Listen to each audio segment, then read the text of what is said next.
ada pertanyaan yang sering menggelitik ya. Tapi orang jarang lupa, jarang ingat ya, jarang ngeh gitu. Jadi begini Pak, selama ini kan kita mudah ya mengenali wajah kita dalam bentuk jasmani ya. Misalnya punya hidung ya kan, punya muka yang bagus, yang cakep ya, punya rambut yang jabrik, lurus, punya kepala yang botak misalnya kan seperti itu. Kan kita gampang nih mengenalinya kan. Mengenali wajah kita. Iya, mengenali wajah kita yang fisik atau yang raga. Tapi tidak pernah kita menanyakan bagaimana sebenarnya wajah kita yang rohani ya, atau yang bentuk non materi ya, itu seperti apa gitu. Mungkin pertanyaannya seperti itu Pak. Wajah rohani. Selama ini kita taunya wajah itu kan wajah rohani yang di sono kan? Bukan. Itu mah apa? Rohana. Bukan.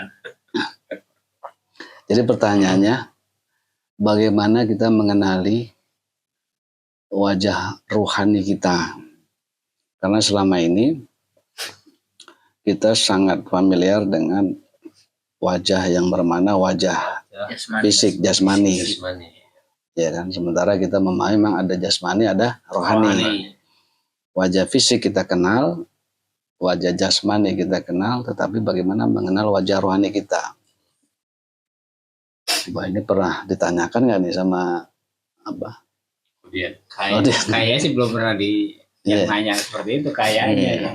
Cuman pembahasannya kan ya tentang jiwa ya. Tentang jiwa. Ya kita tetap di jiwa memahami. Cuman kan jiwa ini kan tadi susah dikenali gitu. Iya. Ya, tadi itu apa? Yang non materi itu. Itu yang mau kita bahas itu. Jadi mungkin begini. Ya memang kita sangat familiar dengan mengenal wajah kita, wajah jasmani, ya kan. Bahkan keseharian kita itu nggak bisa lepas dari cermin kaca. Kalau kita jalan nih, ada rumah, ada kacanya, pasti nengok. Ya. Saking senangnya jasmani kita. Ya. Apalagi kaum hawa nih, ya kan. Bercermin itu menjadi hal biasa. Sampai wajah kita aja buat cermin ya. Iya. Nggak boleh lihat sumur. Iya, ada bayang yang bisa kita lihat, kita pasti walaupun buram kita tetap ngaca. Itu saking saking cinta kepada diri, sehingga seseorang itu selalu secara refleks itu dia ingin melihat wajahnya terus menerus. Nah, tapi ini ada yang unik Pak. Kan tadi pertanyaannya bagaimana kita mengenali wajah rohani. Nah, justru sebelum ke sana pertanyaannya begini. Bisakah kita mengenali wajah jasmani kita jika tidak ada cermin? Tidak ada yang bisa kita pantulkan untuk melihat. Itu dulu pertanyaannya itu. Bisa nggak? Tidak bisa. Tidak bisa juga. Paling kita lihatnya di bayangan, kan di bayangan rata gitu kan. Iya. Nggak ada lekuk-lekukannya. Nggak ada teksturnya. Nggak ada. Cuma begitu doang. Nah, berarti sampai di situ sebetulnya kita pun tidak bisa melihat wajah jasmani kita.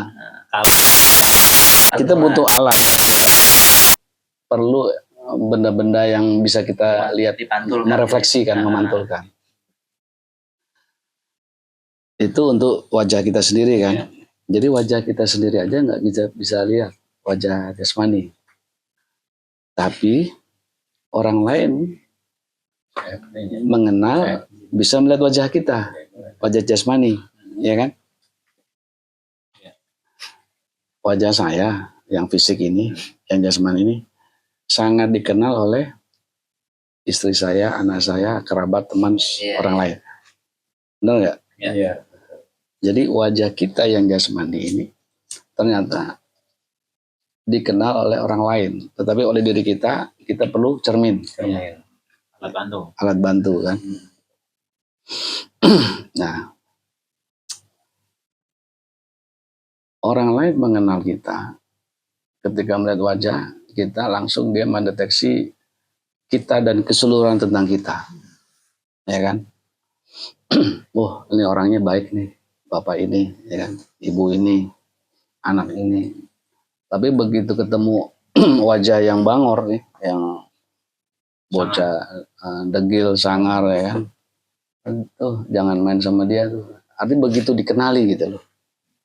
Berarti peristiwa itu adalah seseorang mengenal wajah jasmani orang lain, itu identik juga mengenal jiwanya, mengenal wajah jiwanya.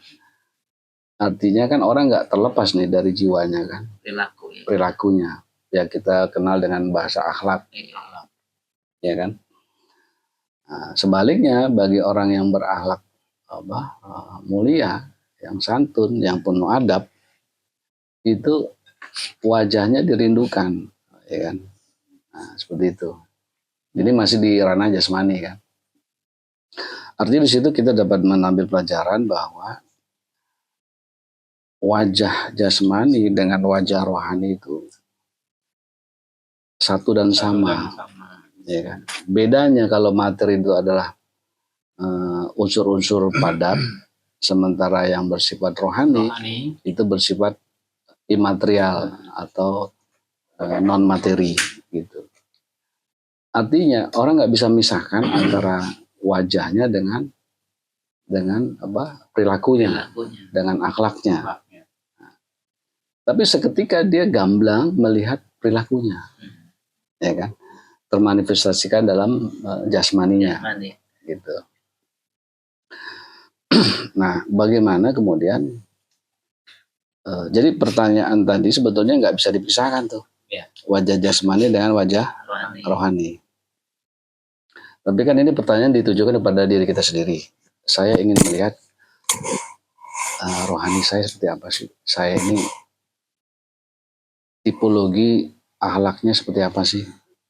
Kadangkala kita ingin dipuji kan, tapi jujur dengan diri sendiri itu kan sebetulnya mudah. Saya ini termasuk orang yang punya sifat pendendam, punya sifat ingin dipuji, ingin disanjung, ya kan? Atau memang jiwa yang memang jiwa yang apa adanya, yang nggak punya mengharap apa-apa gitu. Nah itu kan perlu penjiwaan gitu loh, perlu perenungan. Nah misalkan begini, untuk melihat rohani kita atau jiwa kita yang sesungguhnya, kadang-kadang banyak metodologinya kan, menyendiri, ya kan, merenung, tafakur gitu, untuk ya koreksi diri lah, tadabur lah, ya kan. Nah mungkin analoginya begini,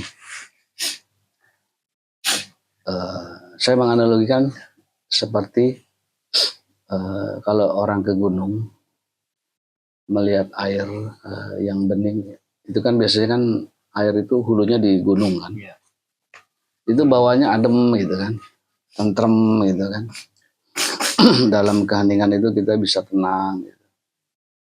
Tapi kalau kita nongkrong di pinggir kali, di hilirnya, misalkan di Kali Ciliwung di Jakarta, melihat kalinya keruh, butek, itu kita nggak betah, nongkrong sendiri kan, paling diteriakin orang, woi ngapain nanti kesambet gitu kan. Iya kan, Suka gitu tuh. hah? Ya suka begitu. Suka begitu kan. Artinya apa? Ketika air itu keruh, itu memberikan eksistensi tentang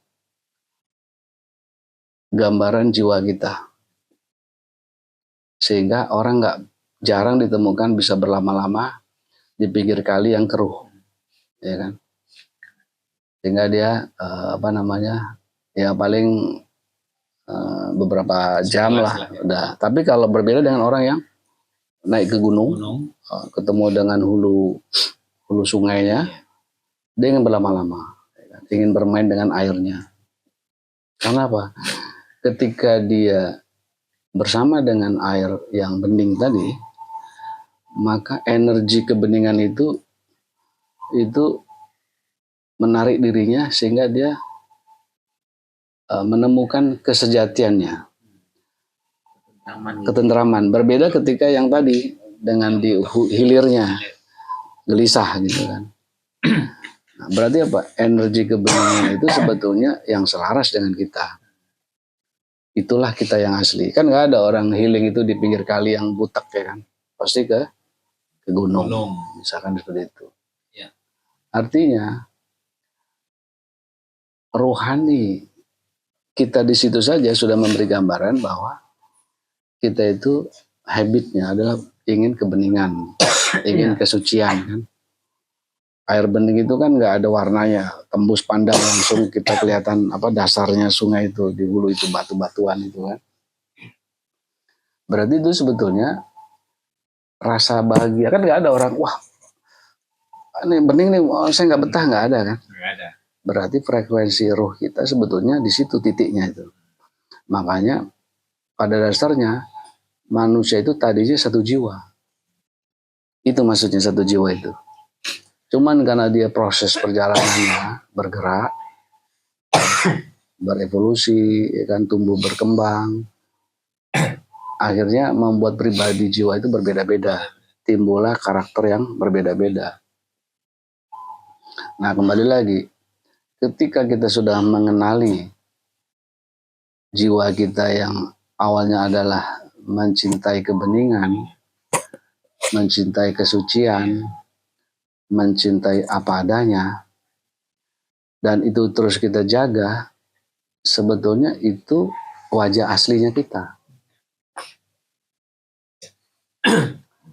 Jadi wajah rohani itu sebetulnya identik dengan suara alam yang bening, yang hening tadi.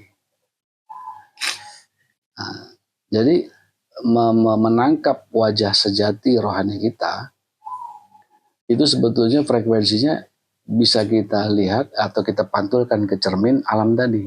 Kalau tadi jasmani harus lihat apa? Kaca, cermin, baru kita wah kita senang.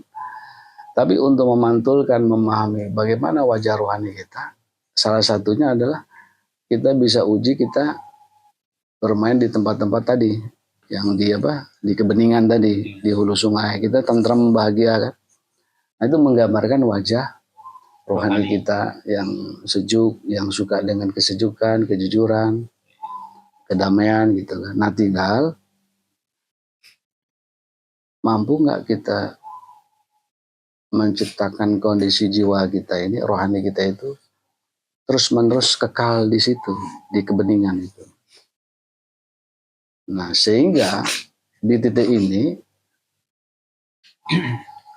jiwa kita atau wajah rohani kita itu merindukan cermin yang selalu bening gitu. Jadi ketika kita merindukan kebeningan, maka kita pasti mencari cerminan yang bening, ya kan? Cerminan yang bening itu apa? Kalau tadi alam adalah seperti apa kondisi air yang hulu itu, hulu sungai, ya, tapi dalam makna sesungguhnya adalah hikmah-hikmah. Makanya kita hampir setiap orang berusaha untuk mencari kutipan-kutipan inspiratif, ya kan? Itu sebetulnya itu bentuk-bentuk cermin. Kalau dia membaca buku yang bersifat hikmah, dia tersentuh, ya kan? Atau membaca Quran, dia muncul rasa kerinduannya kepada sesuatu yang bersifat bening, ya kan? Nah, lebih luas lagi pengetahuan hakikat ilahiyah itu selalu menjadi cermin besar bagi setiap diri yang ingin melihat wajah rohaninya. Sehingga setiap hari dia ingin bercermin terus gitu. Dia tidak ingin melihat yang lain gitu. Sebagaimana kita kalau lihat kaca nggak mau yang lihat lain kan, pasti melihatnya kita di kaca itu pengen lihat wajah kita. Tapi kalau kita bercermin kepada hikmah, itu kita lagi-lagi akhlak kita itu mencari hal-hal yang bersifat hikmah gitu. Pertama mungkin apa tadi, kalau alam tadi kan ke alam, tapi pada tingkat tertentu dia ingin mendengarkan nasihat-nasihat gitu. Itu kan bentuk cermin-cermin rohani. Ada orang yang udah muak dengan nasihat, ada ya kan? Ada orang yang muak dengan pengetahuan, ada orang yang nggak suka dengan hal yang bersifat petuah gitu, nasihat ya kan. Banyak ngomong lo gitu kan, sering kali gitu. Itu mencerminkan wajahnya. Main di tempat yang kotor dia. Air keruh gitu. Jadi wajah rohani ini sebetulnya sangat kita kenal ya. Ciri-cirinya adalah kita selalu ingin mencari cerminan yang tadi, yang sefrekuensi, yang bening itu tadi.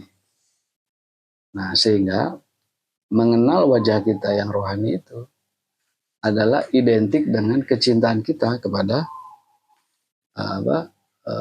perilaku yang bening, yang suci, yang jujur gitu, yang cerdas ya, yang nggak manipulatif. Seperti itu sebetulnya, itu wajah rohani kita. Tapi itu bukan rekayasa, tapi itu wajah sesungguhnya kita. Nah, sehingga dampaknya apa? Wajah yang semacam ini itu yang hadir nanti adalah hikmah. Ya banyak dalam keseharian sehari-hari kita seringkali dapat inspirasi. Itu contoh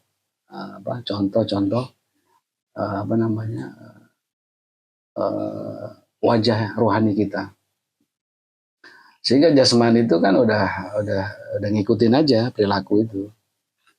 Jadi poinnya wajah rohani kita adalah wajah yang sesungguhnya kita kenal. Kalau wajah jasmani justru sama sekali kita tidak kenal. Kecuali kita perlu cermin. Nah, gitu. Karena kita sangat mengenali wajah rohani kita, makanya kita begitu gamblang sehingga bukan bercermin lagi, tapi kita merindukan hikmah, merindukan hal yang kebenaran itulah, merindukan kebenaran. Sehingga kalau dia hakim menegakkan kebenaran, kalau polisi dia nggak mau menerima suap di kiri kanan, dia melaksanakan tugasnya karena dia merindukan kebenaran, karena dirinya adalah berwajah rohani yang suci, yang benar.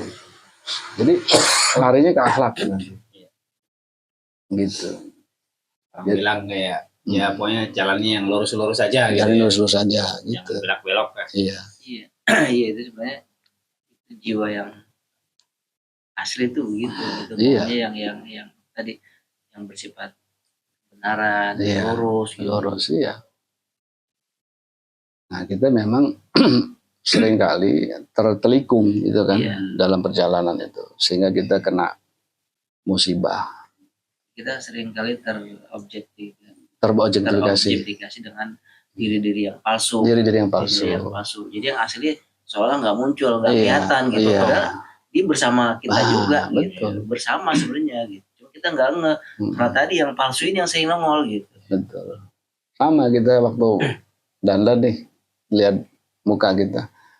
Kita bandingin wajah kita dengan artis, aktor, selebritis. Wah, muka gue jelek, gue operasi plastik, hidung dimancungin lah.